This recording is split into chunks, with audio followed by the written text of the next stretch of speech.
মাদ্রাসায় পড়ালেন, কত টাকা খরচ হয় আপনি? দুইজনের মাসিক বেতন 1500 ইত্যাদি মিলে অনেক টাকাই খরচ যায়।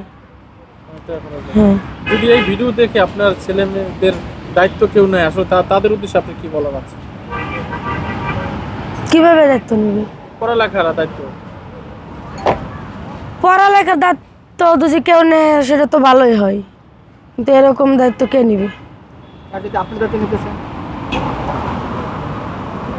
না না, সেটা সম্ভব না, কারণ প্রতারণা একবার যে শিকার হয় সে আর কোনোদিন প্রতারণায় পড়ে না।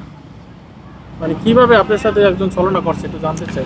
ছলনা করছি তো, জানি না শূন্য সব কিছু জানার পরে, শোনার পরে, দেখার পরে, আসছিল জীবনে। জীবনে আসার পরেও তো প্রতারণা করছে, এমনকি জীবনে থাইকেও প্রতারণা করতেছে। তাই? তাহলে কি আরো কি কাউকে বিশ্বাস করা যায়? মানে বর্তমানে যে আছে সেও প্রতারণা করতেছে আপনার সাথে। তো প্রতারণা তো করতেছে, প্রতারণা করতেছে না কি করতেছে? আচ্ছা, আপনি বলছিলেন যে আপনারা